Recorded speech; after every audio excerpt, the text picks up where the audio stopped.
topics and opinions expressed in the following show are solely those of the hosts and their guests and not those of W4CY Radio, its employees, or affiliates. We make no recommendations or endorsements for radio show programs, services, or products mentioned on air or on our web. No liability, explicit or implied, shall be extended to W4CY Radio or its employees or affiliates. Any questions or comments should be directed to those show hosts. Thank you for choosing W4CY Radio.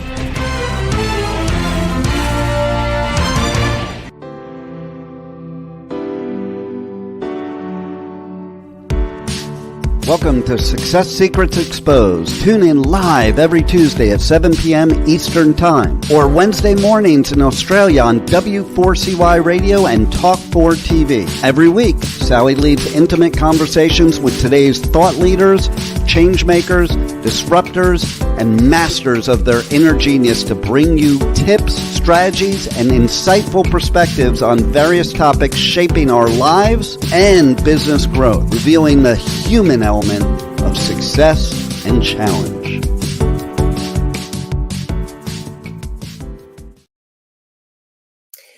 Good day, good morning, and welcome to you all to another episode of Success Secrets Exposed, where we do explore stories and legacies of incredible people. And today I'm thrilled to introduce not just one, but three extraordinary guests, both in their own right and collectively.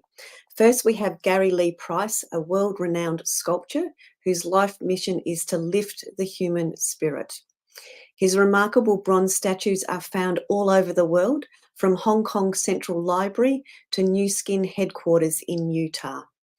Gary is also the visionary behind the monumental Statue of Responsibility, a 300-foot sculpture inspired by Viktor Frankl's Man's Search for Meaning. Joining Gary are Leesa Price, his supportive wife and collaborator, and Bridget Cook Birch, the book whisperer, both of whom have been integral in bringing Gary's vision to life. But I'll let you explain a little bit more on that soon. Be prepared to be uplifted as we dived into an inspiring journey of creation, dedication, and the powerful legacy they are building together through art and responsibility. Please help me welcome to the show, Gary, Leesa, and Bridget. Hello, welcome. Thank you so much for joining me again on our show. It's been a while since we've spoken, so I'd love to welcome you all and love to continue the story about the Statue of Responsibility. But can I ask you, please, to give us each a little bit of a backstory of how you've actually come together, and then we'll dive in. Thank you, Sally. We're really excited to be here. Thank you. Yes, he always looks to me. So, I want to just say we feel really blessed that we know Bridget. So I believe that Bridget has been an angel, not just in our lives, in the lives of many, many people, but in particular in this project's journey. And she appeared on our life journey Bridget, has it been about 7-8 years ago? About 7.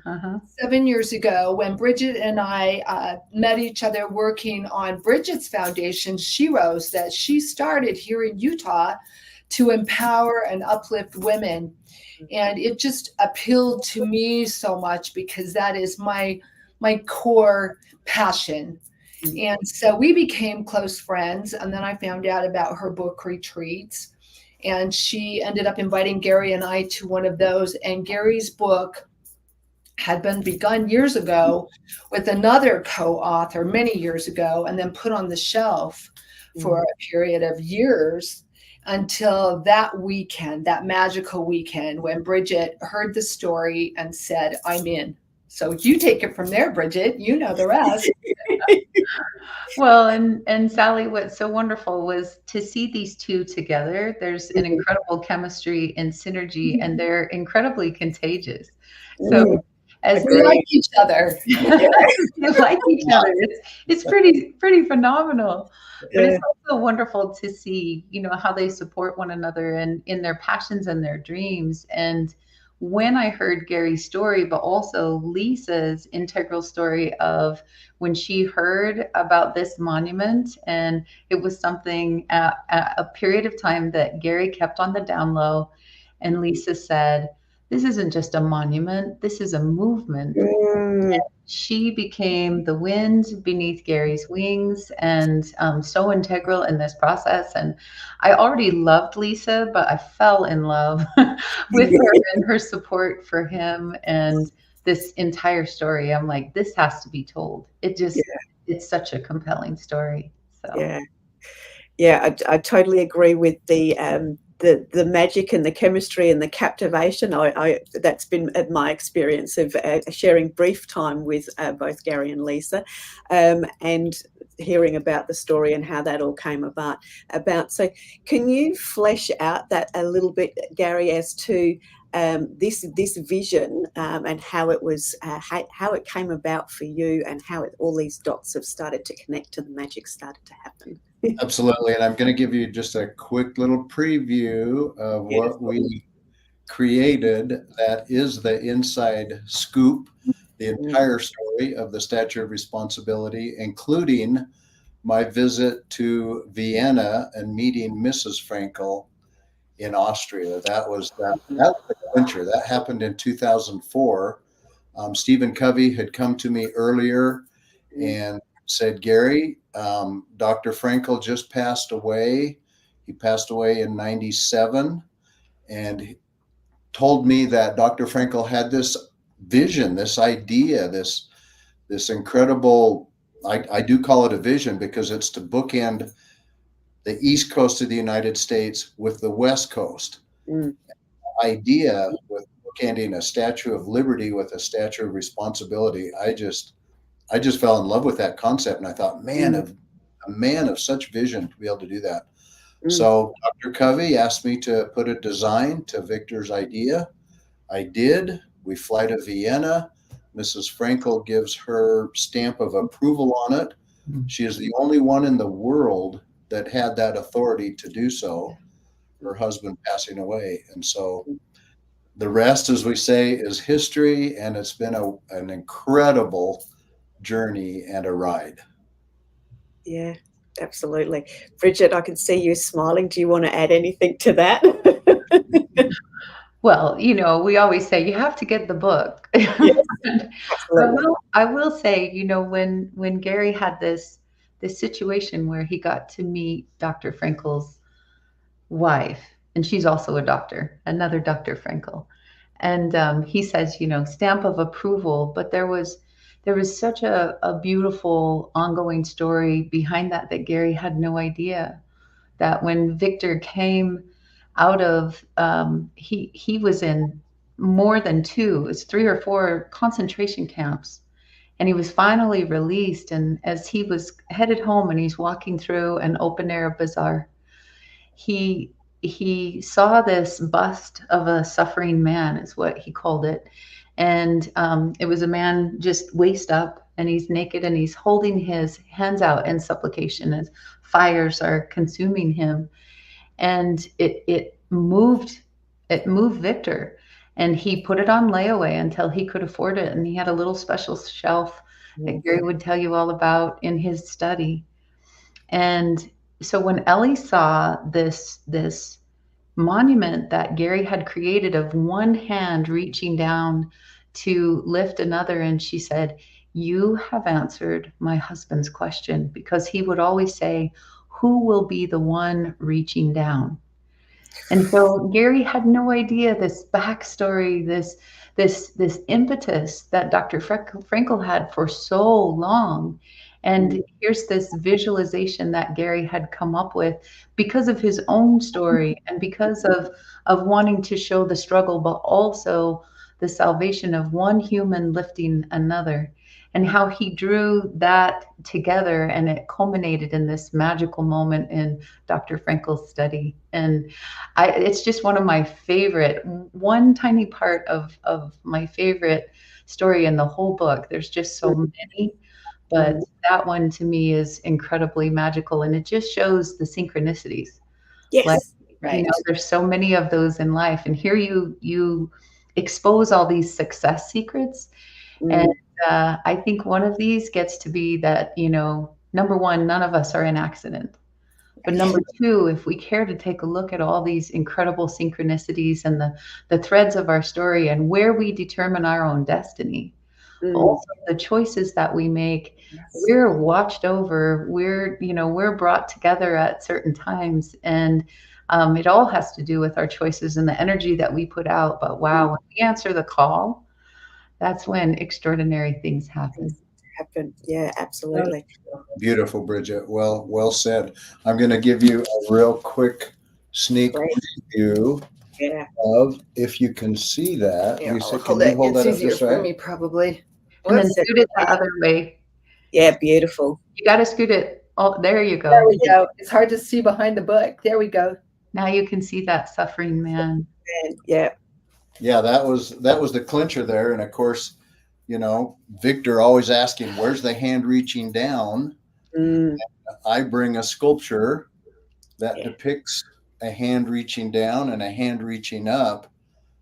That was Mrs. Frankl's verification that somehow through the ethers, and so beautifully, as you said, Bridget, about energy, that we were able to coincide and create something that answered that question. And to me, it was a very simple deduction that, well, how do you depict responsibility?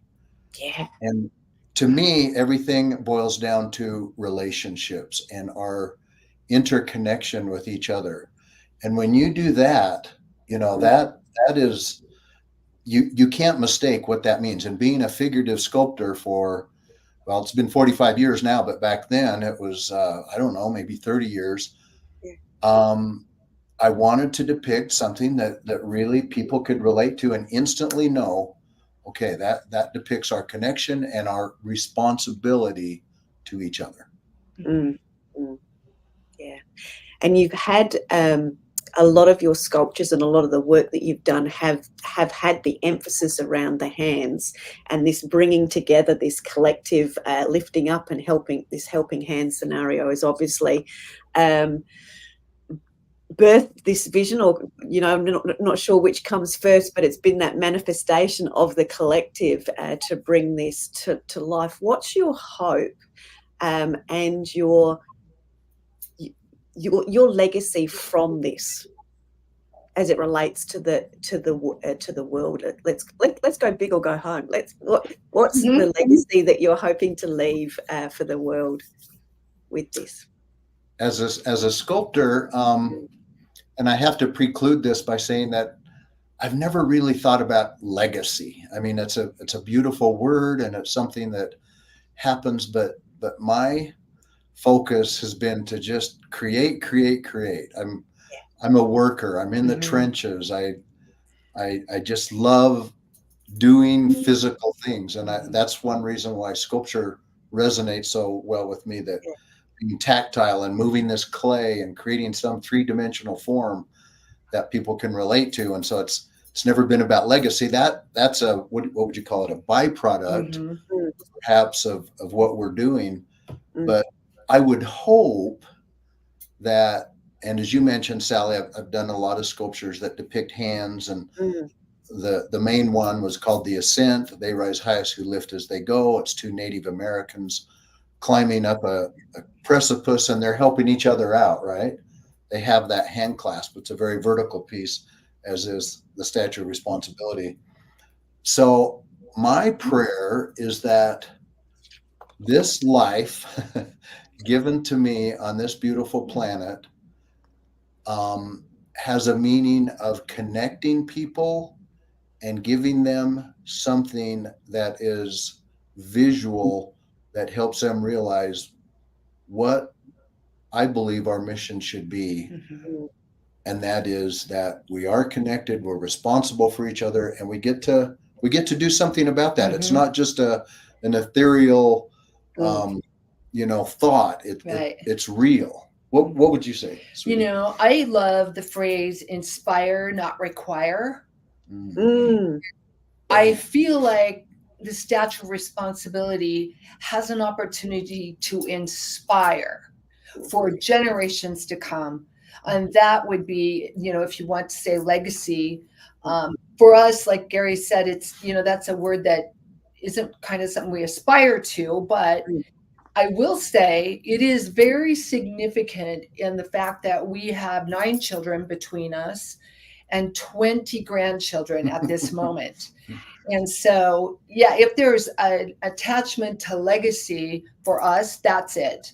Yeah. It's that we feel a heavy responsibility and also a hopeful responsibility to leave the world a better place for our children and grandchildren and their children and grandchildren for generations to come.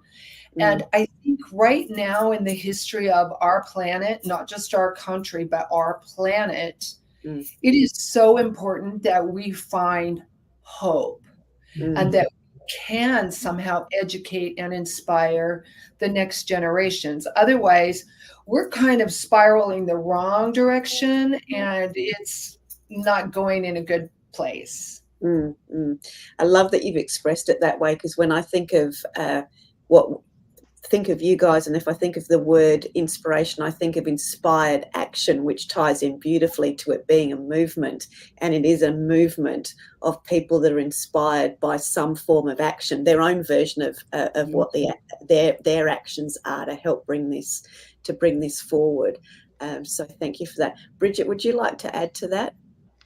I'd love to. I think we have this incredible executive committee, just full of volunteers, and they're professionals that have been involved in all different backgrounds, walks of life, but all significantly entrenched in service, all significantly entrenched in legacy. And they might not call it legacy like Gary, but it's like, how can I bring to the table everything that I've done up until this moment to make sure that this is something that happens that, as Leesa said, inspires generations. And I think one of the things that is so important about this movement is that it's not just about today.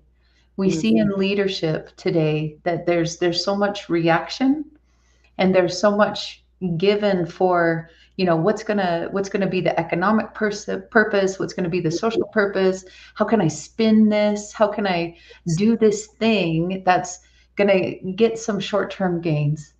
What I love about this movement is it is about taking action now, and as Leesa said, for generation upon generation upon generation, because we are exceptional creatures, and we have the opportunity to do something so exquisite in our day, and to build upon the shoulders of giants that have come before us. And so we can choose something small, and that's okay when it is revolving around love. But there are very few people who have enough courage, like Gary and Leesa, to create something absolutely monumental. It means coming up against criticism. It means getting out there in such a big way that everything is vulnerable and exposed. And it is also incredibly powerful. And so I see this like movement forming behind these two, because there are other people on the planet who are saying, I'm really tired of this tearing down. I feel like we have so much more to offer each other. I want something better for that child and that child's child as well. And so, you can tell we're all very passionate about this, because it's time. We've had a period of breaking each other down, but it is time to build each other up and to lift. That is, Bridget, that is a perfect segue. You're speaking of power and time. Another Victor Hugo, author of Les Miserables and Hunchback of Notre Dame, and that, he said, oh my gosh, this quote is so good. Nothing is more powerful than an idea whose time has come. I mean, you talk about everything lining up, the stars lining up, the energy lining up. It's time for this. It is. Yeah, beautiful. Can you elaborate on that? Because I think that too is part of the inspiration, is how all of those things have come about and have lined up, and how that momentum's building. Can you share some of that stuff with us? I will share this point, and then It's called the perfect storm. So I'm an impatient person. I want things to happen quickly. And when I have an idea or a vision, I can control what's going on. I grab my clay and man, I can look at reference material. I can have a great model. I can just go for it, and I can create it quite quickly. Being an impatient person, I wanted this to already be done, long time ago. Kindred spirits on that one. But it's been this roller coaster on some levels, and I'm looking at our planet right now and where we're at right now. My goodness, you talk about the perfect storm and what is needed. Yeah. And you look at the Statue of Liberty, you look at Bartholdi's statue, and man, talk about the perfect timing for that. Here, all these immigrants are coming into our country, and they're seeing this beautiful lady there holding this torch of freedom. I mean, talk about how inspirational that was for them. And look at the inspiration that it's brought since 1886 when it was developed. And so, that's my input on that part. Yeah. And, I would say, as for what's happening and some of the inside scoop, I'm going to tie two things together. Number one, I want to come back to this incredible book and Bridget's ability to bring this story to life, and the tie-in that Viktor Frankl had his own Holocaust prison camp, if you will.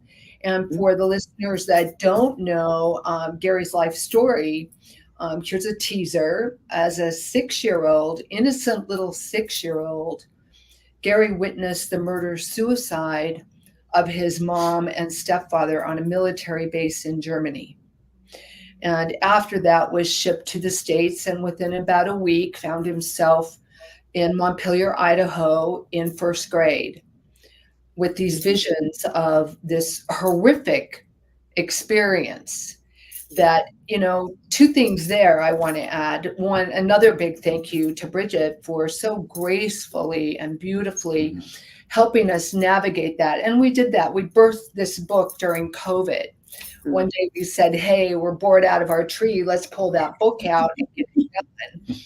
And it was a journey. But I bring that up because after Gary's shipped to Montpelier, he then is put into a home where he's abused in every way imaginable for the next 7 years.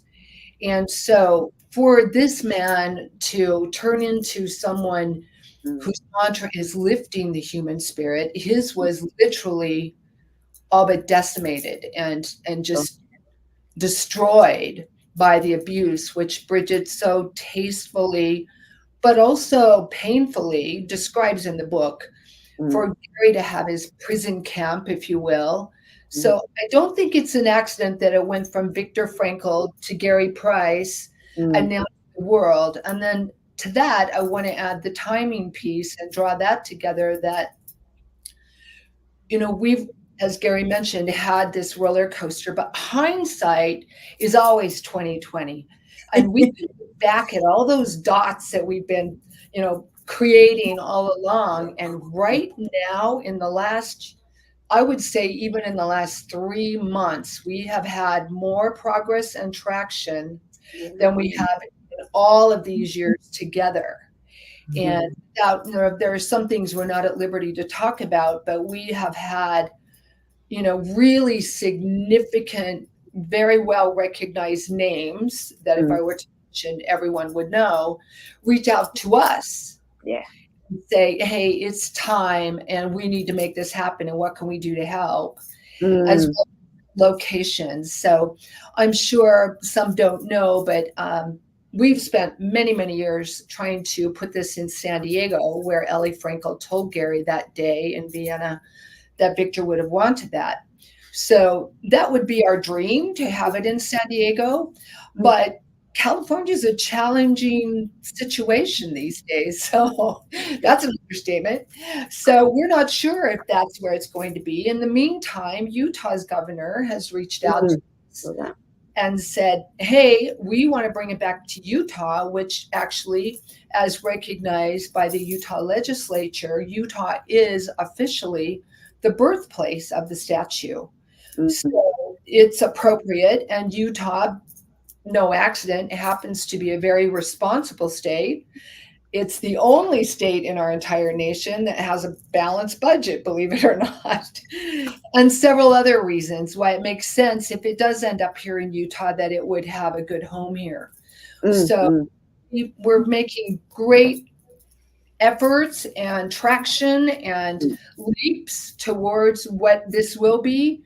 The one thing we all know is that it will be where it's supposed to be. We've seen too much of what you said: synchronicity, serendipity, God's hand, higher power hand, whatever that is for anyone. We can't deny that, and know that we're just stewards over it. And we'd love to say, anybody who reads the book or hears the story, you feel it, you know that this is a spiritual project, not a religious project, spiritual, very significant project for humanity. And sure, there will be pushback. Anything that's good is going to have pushback.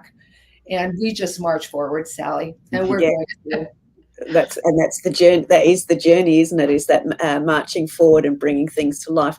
Bridget, please, over to you to add on to that, because I know how much heart, soul, comfort, care you would have brought to Gary as part of that book process.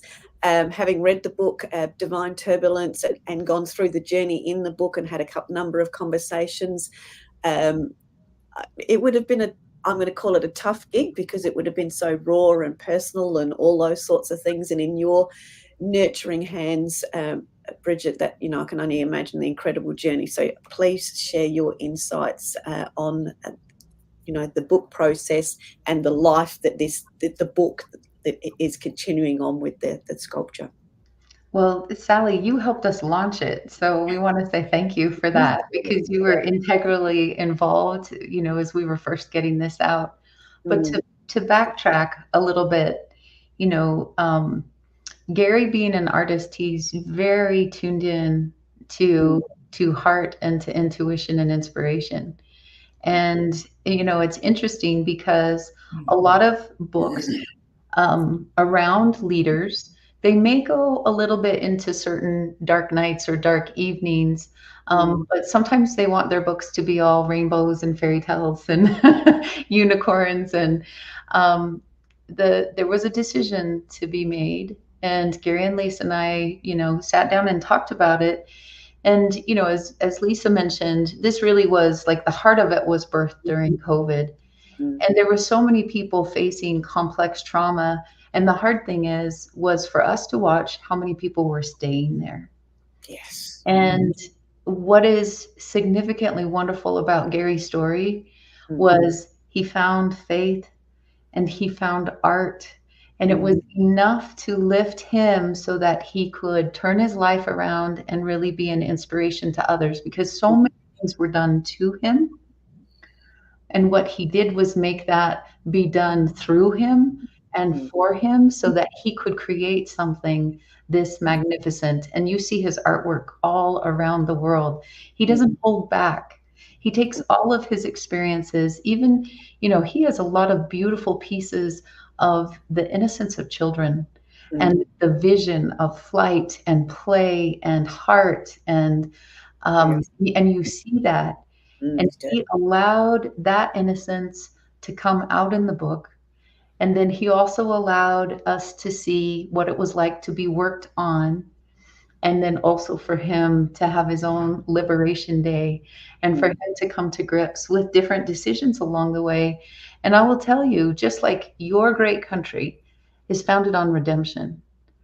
And this is half of this legacy of this statue, of this movement, is that we are so fallible, we are human, and we are messy, and we make mistakes, but it can have such incredible meaning. And so in the writing of this, there are these beautiful threads of what does it take to be responsible? What does it mean to be a responsible father? Because Gary had some interesting situations that happened between his birth mother and his father. And there's all of this genetics. But then there's what does it mean to show up in someone's life in a really responsible manner? And that's just like one piece of this. But I feel like what Gary's vulnerability has allowed is this great sense of purpose, that no matter what has been done to you, and even mistakes that you may have made along the way, that all of those are overcomable when you turn your heart and your eyes to service and to creation. And that's what he does every day. As he says, he's impatient, but he creates all day long. And that creation, that is what's possible for any of us who have been through some hell and high water, but we can come out on the other side. That's where we can be victorious. And I really feel that this story, we didn't know when we went to publish this book, we didn't know about this huge momentum taking place with the statue that's happening today. Yeah. But I told Gary, I said, you cannot wait. The story itself stands on its own. And the statue and the monument will be gravy on top of this, because this book has its time and so does the statue. And we're seeing both of those coming together. And it's crazy too, the power of story, Sally, because, we have seen people not understanding the symbolism behind the statue. And then when someone cares enough to school them on, well, do you know the story behind it? Do you know what this is all about? Do you know about Gary? Do you know about Viktor Frankl? Do you know how he came up with this idea? Yeah. All of a sudden, they go from like being naysayers to saying, I want to see this. I want to see this happen. I want to be a part of this. So we are able to invite everyone. Please read or listen to the story. The Audible is fantastic. Find out what's behind this, and then come and join us, because as we're talking to you in Australia, this is not just a U.S. endeavor. Right. It is worldwide in its ramifications for all of humanity at a time that we really need it most. Yeah, agreed. And I think that's the element for me was, yes, the story, but when I talk to people in the simplistic version of the story and the purpose around the statue and the hands coming together, I can see their faces light up, and it just lands because they get it, and they have their oh my gosh moment. So there is that, I'm going to call it the human calling, when they just understand the tip of the iceberg. But of course, there's all of that other gold underneath that sits underneath that you're aware of, and that certainly is happening. So let's talk about being an impatient person too. Now, what can be done in all of those different levels and areas as it relates to inspiring the movement further and getting more people buying in? How can we help mitigate the impatience? How can we speed things up for you, Gary? Wow, that's a great question. I'm going to pass that on. Leesa? Well, spread the word. That would be it. Yeah. Spread the word. We love being on podcasts, and Gary's already been on one this morning. We do one about once a week. We've got another big one this week. And we love sharing the message and sharing the story. So we love getting the message out. That's one way. And then go do it yourself. Go talk about it, because once you hear the story, it's your story. It's your story now, Sally. That's why you reached out again and said, hey, and we want that to be that way. We encourage people to own it themselves and go make a difference. So right now, our team, we do have a wonderful team. Bridget referred to that earlier, but they are just finalizing some of the steps as we move into the fundraising part of building the statue. So we're in the final steps of identifying exactly where the 305 foot will be. And simultaneously, I'm going to just add a little footnote here. We are dedicating a 15 foot replica of the exact one Gary gifted to Ellie Frankl that day in Vienna many years ago. 15-foot version will be dedicated at Alliant University, where Viktor had a post back in the day. Very likely the very university, very first place he ever talked and spoke about a potential statue of responsibility. So that will be happening in the next few months. And that will be a really key piece of this entire puzzle. Absolutely. Allow people to have their name on that particular piece as donors. So as people reach out to us and say, hey, I want my name on that, our team is right now setting up that information. So they can reach out to us at statueofresponsibility.org or weown.com as well. But we are a 501c3, fully approved. And we do have a way to have people make donations now.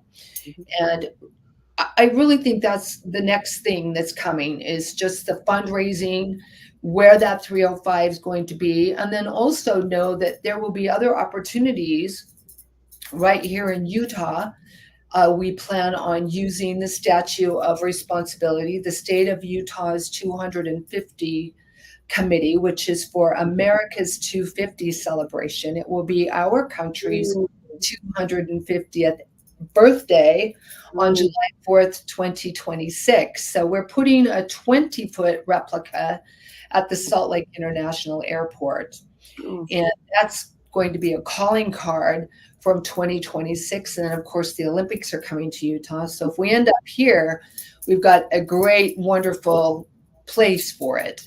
We're also working on putting one at LAX for the 2028 Olympics, and several other airports across the nation, and then satellite statues around the world. Before COVID, we had 7 countries that had reached out to us actually asking to have one. And of course, our answer is yes, but we want to get one started here in America, the 305 first, which could happen very, very quickly now. So donate, be a part of it, get your name on it, and then go share it. Share it with people. And what's wonderful is that there's a potential for people to be legacy donors, to be part of something. Like, imagine if you could have been part of the Statue of Liberty and been one of those founding members that made history for all these many years. And that's what's available now. But what I think is beautiful too is Lady Liberty was also funded by the people, street sweepers and school children and others. So little bits make a huge difference, and large bits, thank you very much, that will also help too. So no one gets left out. Anyone that wants to be a part of this could be a part of this. And the spreading of the message is really paramount. So we love anyone to share this story. And Sally, you've just been phenomenal. Thank you for having us. Yes. My pleasure, Gary. Over to you. I have to throw one thing in too. The original name for the Statue of Liberty is Liberty Enlightening the World. Oh, wow. Bartholdi, right at the beginning, realized what an impact and how influential this thing could be. And so that's why we say it's not just a monument, it's a movement. You know, we will have one in Australia. We'll have one in Israel. We'll have one everywhere, so that because people are visual. Yes. And what they see visually affects them. Our environment, the trees we plant, the flowers, the shrubs, how we decorate our home, that all has an influence on our beautiful little brains. Yes. So we want these everywhere, and that will happen. Beautiful. Thank you. And I think for me that is it's the sharing of that story. As you said, I've got a great story to share when I talk about it, and I have the opportunity to own that and share that message in my version of that. And it's all those little stories, that story behind the story that's shared with somebody else and somebody else told it, is where the magic happens, because that's where the collective comes from. That's where all of the energy comes from, and that's where all of the opportunities come from. So I certainly encourage everybody to share and spread the message as much as possible. Obviously, you can jump on the book, the Divine Turbulence, read that, listen to that, get the the real story behind the story, and then continue on with the story of, you know, where this journey is now leading and the progression that's occurring as well. I had a really good question and I've just got too excited and I've just lost it. Well, and I will say all the proceeds of the book go to the Statue of Responsibility. Yes. So thank you for mentioning that. So looking back now, it's going to be a bit of a deep one. This is something a bit perky. Looking back now from when you started writing the book, which in itself was a journey of self-discovery and healing and all those other great things, to where you are now, in a couple of words, Gary, how would you describe that, you know, that journey? Because I know it's been a longer one, but there's been so much happening. What does that journey mean to you in a few words? It means to me the persistence. I have to sum it up in the word persistence, in that whenever we're on an incredible journey, something that is going to be epic and really have a huge influence, that's what it takes. We just have to stick with it. I believe it was Wolfgang Goethe who said, "Dream no small dreams, for small dreams have no power or influence on humanity." And so when we have something like that, we just keep going, and we don't give up. We you know, conquer the foes. We stay with it. We stick with it. And Leesa, for you, with you driving more, I'm going to say the movement side of it, so the energy side of it, and bringing it all together, what would those words be for you? You know, I love his persistence comment, because that's part of it, but I'm going to add this thought. I love the idea that if you can accomplish your dream in your lifetime, it's not big enough. So dream big. Dream big, and dream bigger than you've ever even imagined, because I believe most of us have no idea what we're really capable of. I would never have dreamed this little girl from Benjamin, Utah would be doing what I'm doing and talking to the people I talk to every day, and just the journey that we're on. And we're just ordinary people. We're Gary and Leesa, Idaho and Benjamin. That's what we nickname each other.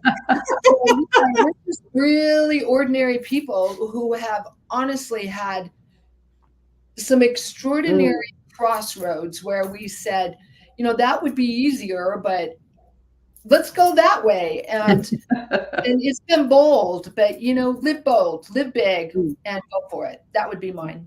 Yeah. Yeah, well said. And Bridget, for you? I think I would have to say, you know, there is so much power in stories and words, and the story you tell yourself is the most important story. And there was a story that Gary told himself for a time, and there was a story that Leesa told herself for a time, and there's a story that I told myself for a time. And it's so fascinating that we get to be playing together in this, and I just adore these two, and I look up to them so much. And so I love the persistence and the boldness. And I would also say that there is a particular magic when you believe in the power of your story to change the world. That's my business tagline. And I wrote that before I wrote Gary's story. And it's so fascinating to me, because the things we write and the things we choose to believe about ourselves and for others, like Gary dreams big, Leesa dreams big, and it doesn't just encompass them, it's for so many other people. And so when you dream and dream big, include other people in that, and believe that your stories can change the world, because they can, and they do. Yeah, well summed up. We're getting close to the end, so I'm going to ask you each this question: what haven't I asked, or what do you still feel the audience needs to know? I'm going to throw this in real quick. For me, the breakthrough was the title, Divine Turbulence.